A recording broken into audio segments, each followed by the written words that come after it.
Major General Gerald R. Jake Betty, class of 1973, Springtown, Company E2. I grew up on a small farm, family-owned farm about 25 miles northwest of Fort Worth in a little town called Springtown, and was involved in a number of 4-H and FFA type activities. That's really what got me interested in Texas A&M. Also had two great parents who, from the time I was a little kid, said, "You're going to college." I wanted to be like my older brother, and he came to A&M, was very successful at A&M, and that kind of set the mark for me when I came to A&M, I think, watching what he did and what he participated in, and really the example that he set for me all through high school and even into A&M was very important for me. The fall of '69 was my freshman year. Came into Company E2. I think it was probably one of those time periods a lot of transition was happening. Of course, we were still in the middle of the Vietnam War at that point.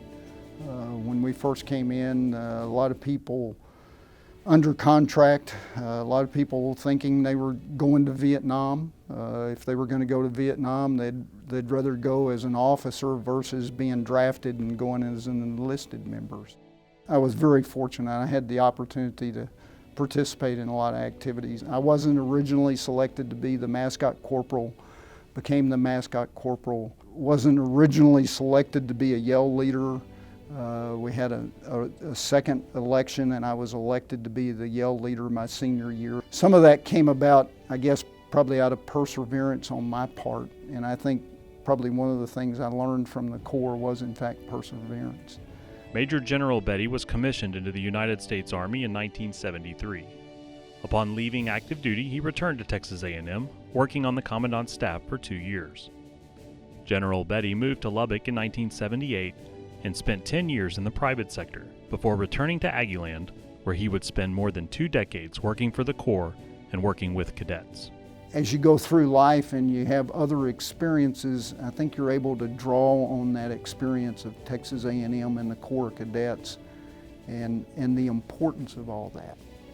There's always something greater than yourself, and part of the idea behind the traditions at Texas A&M is that there is something greater than yourself, and as part of your role as an individual and as a leader is to support that something greater, I think. Yeah, you know, anyone I think that's gone through the Corps experience, that's been here at Texas A&M, has that deep sense of duty to the organization and to Texas A&M. And I do look at it as a duty. I mean, we need to do whatever we can to ensure that it continues into the future.